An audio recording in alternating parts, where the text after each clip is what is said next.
Hello friends, welcome back to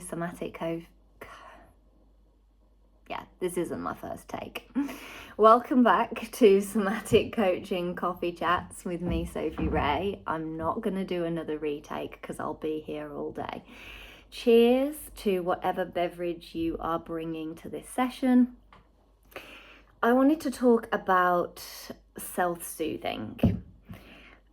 Last night, as I'm recording this, last night we did our second week of Embody Your Joy, which is the 10-week Group Somatic Coaching Programme that I'm currently running. So it was our second week, and the second week is about exploring and sensing safety within.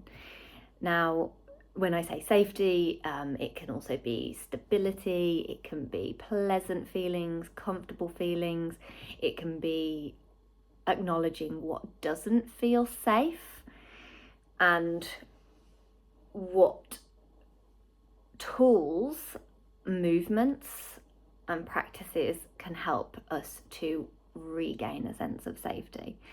So that was session 2. And I wanted to reflect on the practices and what self-soothing is. So self-soothing, I mean, it kind of does what it says on the tin, but I think a lot of us don't actually do it. It's something that we do more as children, or that we would hope our caregivers would do to kind of instill it in us. Now, if we have caregivers that are not giving us much care, or there was that lack of connection, self-soothing is a way of nurturing yourself, of taking care of yourself in moments of distress, in emotional discomfort,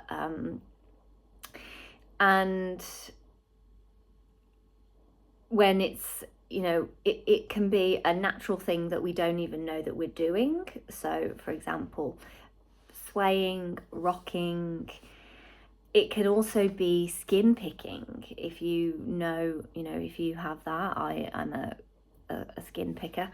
So there's different types. There's soothing and nurturing, self-soothing techniques, but there are also those ones that maybe cause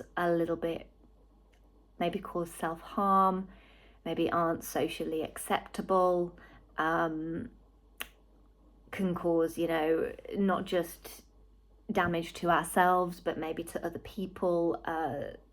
And self-soothing is a coping mechanism.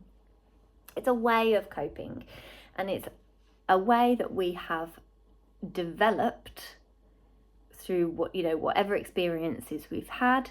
We develop a coping mechanism. It works to soothe the emotion or the feeling, and then we repeat it. It becomes so repetitive that with skin picking, for example, you might not realize that you're doing it. Other people realize that you're doing it and it annoys them, but you don't know that you're doing it. It's just in the moment it is soothing whatever. For me, it might be, fear, anxiety coming up. So, and yeah, quite a lot of the time I don't know that I'm doing it, and it's one of those things that I really struggle to stop doing. But when that happens, when we have those kinds of self-soothing behaviors, it can also be drinking alcohol, getting home from work, and your self-soothing might be to have a glass of wine. So, no judgment to anybody that is doing any of these things, because it's just the way that we have learned to cope. Numbing behaviors, or reducing the feeling of unwanted emotions or sensations in the body. So those self-soothing behaviors are helping to, in some way, regulate and stabilize our emotions and change the nervous system state. So if we are maybe in that anxious state, fight, flight, that picking in some respect is helping to soothe. But what we can do is swap out behaviours. So we can create new pathways in our brain. So if we do have a particular soothing behaviour that maybe we want to stop, that maybe causes more shame.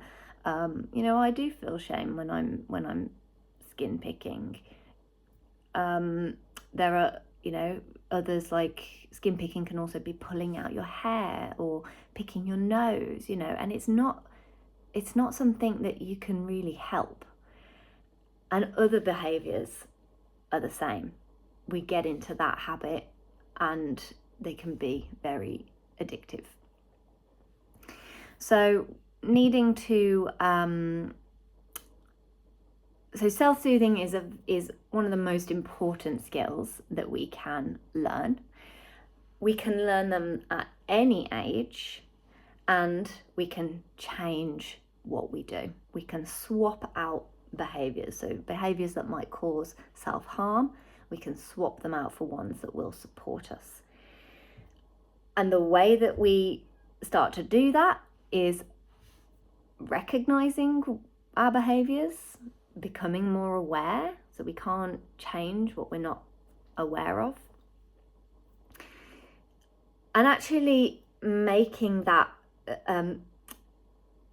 actually having to cut off that, I'm about to do this, what can I do instead that is going to be more nurturing? Now that is hard, and changing habits, it takes time and consistency and repetition. So, we have to have quite a lot of kindness and compassion and understanding that it's linked to our nervous system.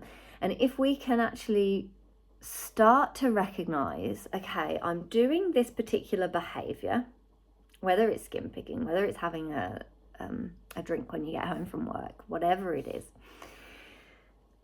when I'm doing this particular behavior, can I check in with my body? This is where the somatic approach comes in. Can I check in with how I'm actually feeling? What is driving this particular behavior?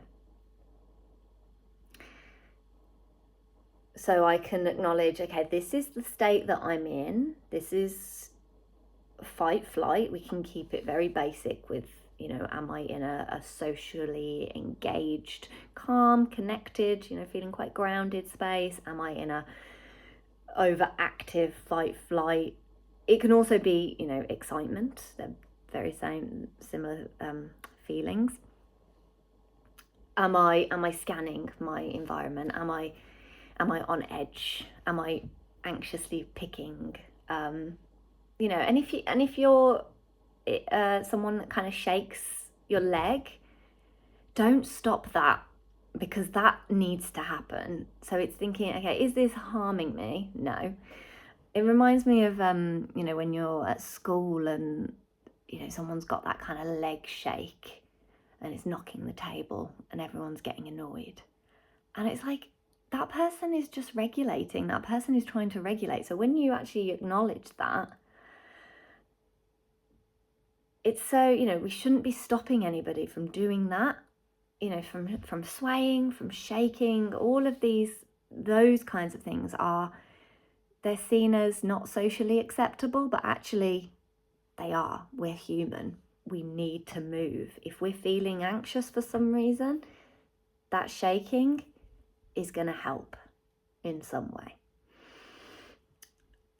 So I have gone off on a little tangent there. Where was I? So linking the behavior. This is the state I'm in. This is the behavior that follows. So into fight or flight, into freeze, shut down. So, and then from there, we can think, okay, so what what behavior could I do? What self-soothing technique could I do that would help me in this situation? And our self-soothing techniques, so I'm going to list a few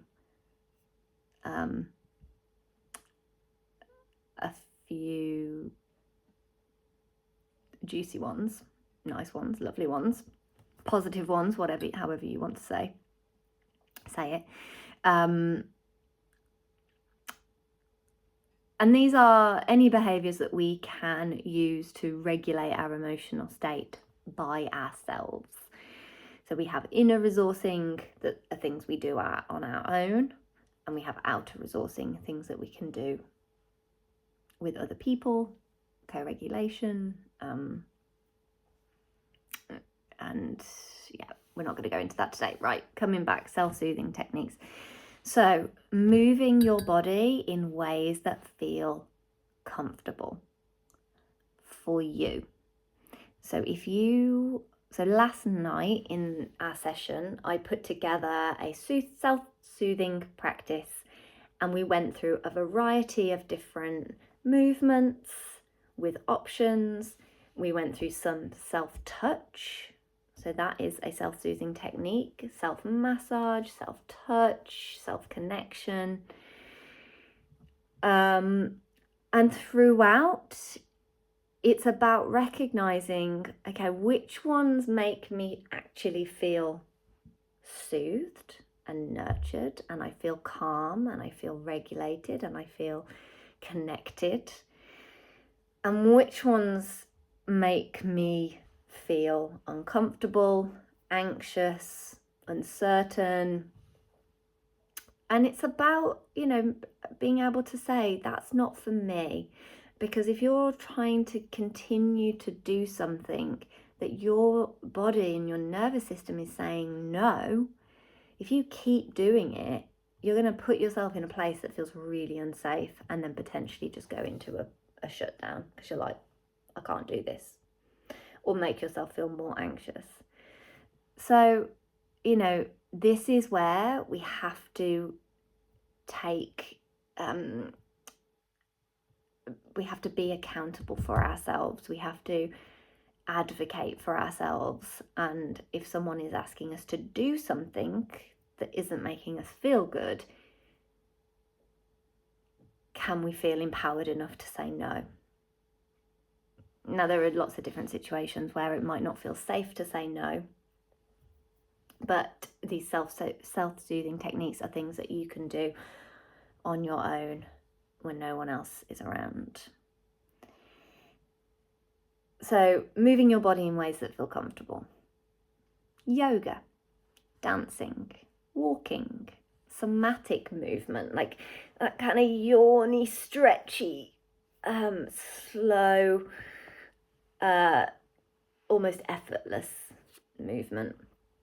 Tai Chi, swimming, breathing practices, breathing into the belly, out through the mouth, lengthening out the exhale, making sound, humming, chanting, breathing in, and making that sound, or keeping the mouth closed, and humming bee breath is a great one for that. Self-massage, so massaging your hands, sensing that little bit of pressure. You might have heard a little click there. That was something popped. Hugging yourself, hugging a pillow or a cuddly toy. So that was part of the session last night, bringing a blanket with you, bringing a pillow, bringing a cuddly toy. Having something that we can hug and that we can rock. Rocking movements, swaying movements, swinging movements if you're standing and if you've got space around you. That kind of repetitive swinging, letting your arms feel heavy. Not up here, down here, but there's a table in the way. Body tapping and recognizing your boundaries with tapping. guided, soothing meditations, yoga nidra, tense and relax, tensing and relaxing your muscles, running cold or warm water over your hands. So if you go to like ice exposure, cold water therapy, that can be soothing. Now that doesn't work for everyone. So I have quite a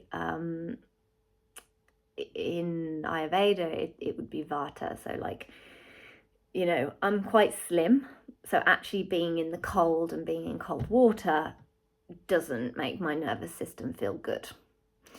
So I feel like being warm, having a bath and being nurtured in that way, like I like a cold splash of water on my face, but actually my body needs to be warm, my hands and feet need to be warm. I'm like a lizard.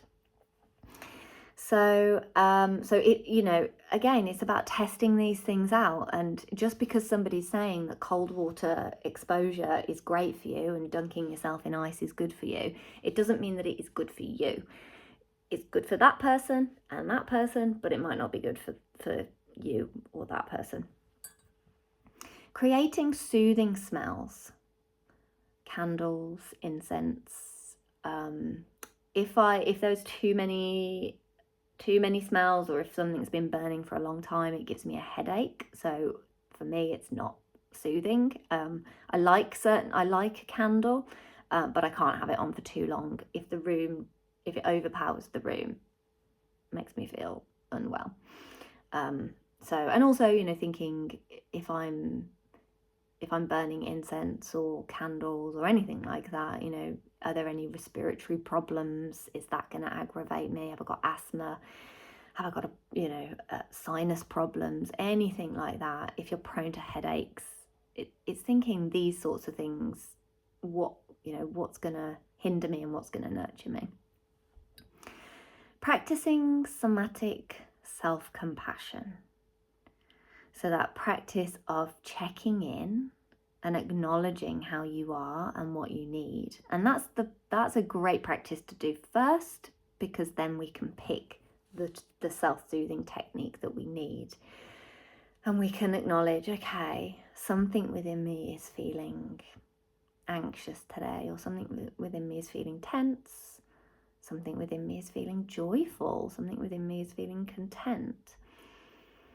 And having that compassion or that kindness, what do I need in this moment? How can I take care of myself? Changing your environment. So that one might sound like an outer resourcing, which I think it kind of is, because you are taking yourself out, but it's still something that you can do for yourself. You can get outside and you can go for a walk on your own. Get out into nature, for example. So good for your nervous system. It's so regulating. Get yourself to a big field. Look out and get your perspective out there. Widen that perspective, because the more we are on our phones, the more we are on our laptops, the more we are tuning into what's going on here, it's not soothing. You might think it is. You might think watching videos all the time is soothing, but okay, some are. Again, everything is it's nuanced. But yeah, changing your environment. If where you are, if you're sat down and you're in the living room and you're getting this kind of rising feeling of something doesn't feel good, get yourself outside, go for a walk, change your environment, even if it's for 10-20 minutes, and see how you feel. When my skin picking was quite bad a couple of weeks ago, I started tapping. And there are some great EFT practitioners out there. So EFT, the emotional freedom technique, where you tap certain pressure points. That's always a good one to do. And it really helped me because of this action, just tapping and keeping that going really helped at that time. So there are certain things that we can dip into, and it's about creating your toolkit of practices, acknowledging where you are with your nervous system and how you're feeling. What are those emotions? What are those feelings coming up? What are those sensations? If you're tensing your stomach, if you have that, I'm a stomach tensor, lying down in constructive rest and letting your knees rock from side to side. So slow, soothing movement, and then breathing into the belly and letting your back feel heavy into the floor. That can be very helpful for releasing that tension and that gripping in the stomach.